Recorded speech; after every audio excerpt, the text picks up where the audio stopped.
सर्वप्रथम सर्वांना श्री स्वामी समर्थ. स्वामी म्हणतात, जर का आपली चांगली वेळ आली तर आपल्याला काही संकेत मिळत असतात. असे संकेत जर तुम्हालाही मिळत असतील तर तुम्हीही स्वतः समजून घेऊ शकता की माता लक्ष्मी आपल्याकडे किंवा आपले चांगले दिवस येणार आहेत. कोणाला श्रीमंत व्हायचे नाही.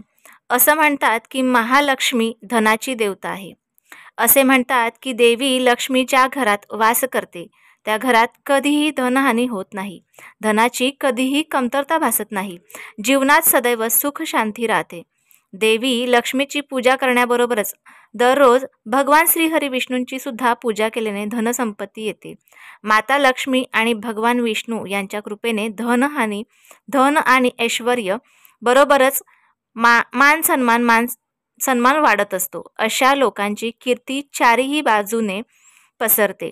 ज्योतिषशास्त्रात असे म्हटले जाते की ज्या व्यक्तीवर माता लक्ष्मीची कृपा असते त्याला जर पैसे मिळण्याची शक्यता असेल तर आधीच काही शुभ संकेत मिळत असतात. जर तुम्हालाही अशी काही चिन्हे दिसली तर समजून जायचं की तुमच्यासोबत काहीही चांगले घडणार आहे. चला तर मग आता चिन्हांबद्दल जाणून घेऊया. पहिले लक्षण म्हणजे जर का तुमच्या घरात अचानक काळ्या मुंग्या दिसल्या, त्यांनी वर्तुळ बनवून काहीतरी खायला सुरुवात केली तर समजून जा की तुमच्या घरात महालक्ष्मीचे आगमन होणार आहे आणि तुम्हाला अमाप धनसंपत्ती मिळणार आहे. तसेच जर त्यांनी त्यांचे घर केले तर मग एक अजून शुभ संकेत तुम्हाला मिळते. तुमच्या जीवनात बदल होणार आहे. एक बदल जो तुमच्यासाठी फायदेशीर असेल, तुमच्या कुटुंबासाठी शुभ संकेत असेल. त्यांच्या आगमनाने केवळ जीवनात बदल घडवून आणण्यासाठी आलेले हे काही संकेत असतात. त्यामुळे त्यांच्या स्वागतासाठी पीठ पेरणे सुरुवात करा. असे केल्याने तुमच्या देवाला कळेल की तुमच्यापर्यंत शुभ संकेत पोचलेले आहेत. मुंग्या आपोआपच येतील. दुसरा संकेत, जर पक्ष्यांना आपली घरटी झाडांच्या डांगळ्या ज्या असतात त्याच्यावर बनवायला आवडत असतात, परंतु जर का त्या पक्ष्यांनी आपल्या खिडक्यांवर किंवा आपल्या कंदील वगैरे आपण टांगलेलं असेल त्याच्यावर जर त्यांनी आपल्याकडे घरटे बनवले तर समजून जायचं की आपल्या घरात शुभ संकेत आहे. तसंच मधमाशा यांचे पोळे आपल्या घरी अवतीभवती तुम्हाला माहीत आहे की घरात कोणाच्या तरी घरटे असे आपल्याला दिसून येते की पक्ष्यांचे किंवा मधुमाशांचे सुद्धा दिसतात, तर समजून जायचं की हे सुद्धा एक शुभ संकेत आहेत. शुभ आणि अशुभ चिन्हे सांगितली आहेत. जर तुम्ही घरात एखाद्याने किंवा एखाद्या पक्षीने जर घरटे बनवले असेल तर जाणून घ्या की ते तुमच्यासाठी शुभ आहे की आता तुमच्या घरात महालक्ष्मीचे आगमन होणार आहे. तिसरा संकेत, सामान्यतः लोकांना घरामध्ये पाल दिसली की लगेच ते पळवून काढतात. खूप कमी लोकांना हे माहीत आहे की घरात पाल दिसणे शुभ असते. खास करून जर तुम्हाला पाल घरच्या मंदिराजवळ दिसली तर ते आणखी भाग्यवान असतील, कारण हे तुम्हाला चमत्कारिक परिणाम दिसतील. मान्यतेनुसार सामान्यतः असे दिसून येते की लोक तिला चांगले मानत नाही आणि हाकलून देतात. पण मी तुम्हाला सांगते, इथे अचानक पाल दिसणे खूप शुभ समजले जाते. जर ती घराच्या मंदिरात दिसली तर अधिकच शुभ असते.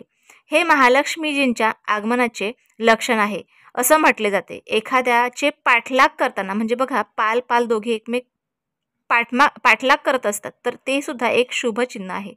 तसंच तुळशीच्या रोपामध्ये पाल दिसली तरीही खूप शुभ चिन्ह आपल्याला हे दिसून येते. चौथे संकेत म्हणजे सहसा जेव्हा आपल्या हातापायाला खाज येते, हातापायांना खाज येणे हे सुद्धा शुभ संकेत आहे. तर घरातील वडीलधारी मंडळी नेहमी सांगतात की हातापायांना खाज येण्याचे शुभ संकेत आहे. अशुभ चिन्हे दडलेली असतात, तथापि याकडे आपण फारसे लक्ष देत नाही. परंतु या विषयाबाबत सामुद्रिक शास्त्र आणि शकुनशास्त्र म्हणतात की महत्त्वाची माहिती देण्यात आलेली आहे की शास्त्रानुसार हातापायावरील खाज तुम्हाला सांगते की धनलाभ होणार आहे. चला तर मग जाणून घेऊया की कोणता हात खाज येण्यासाठी शुभ आहे. जर कोणाच्या डाव्या हाताला वारंवार खाज येत असेल तर ते शुभ आहे आणि त्याचा अर्थ असा आहे की तुम्हाला लवकर धनाच्या संबंधित काहीतरी चांगली बातमी मिळून येणार आहे. हा धनलाभ कोणत्याही माध्यमातून होऊ शकतो. त्यामुळे जेव्हा डाव्या हाताला खाज येते तेव्हा समजून जायचे की चांगले दिवस येणार आहेत. 5वा संकेत, जर स्वप्नामध्ये झाडू, घुबड, बासरी, हत्ती, शंख, नाग, गुलाब, तारे असे दिसत असतील तर समजून जायचं की माता लक्ष्मी तुमच्यावर खूप आनंदी आहे आणि लवकरच तुम्हाला खूप मोठा धनलाभ होणार आहे. असे म्हटले जाते की सकाळी उठल्याबरोबर आणि संध्याकाळी शंखाचा आवाज आला तर महालक्ष्मीच्या आगमनाचे लक्षण आहे. 7वा संकेत, जर घराच्या बाहेर गेल्यावर तुम्हाला ऊस दिसला तर सुद्धा तुम्हाला पैसे मिळण्याचे सर्वात मोठे शुभ संकेत आहे. तर आज मी तुम्हाला काही लहान लहान संकेत सांगितलेले आहेत. तर आजचा छोटासा व्हिडिओ तुम्हाला कसा वाटला हे तुम्ही मला कमेंट बॉक्सद्वारे जरूर कळवा. व्हिडिओ आवडल्यास लाईक, शेअर, सबस्क्राईब मात्र जरूर करा. पुन्हा भेटूया अशाच एका नवीन व्हिडिओसोबत, नवीन विषयासोबत. तोपर्यंत सर्वांना श्री स्वामी समर्थ.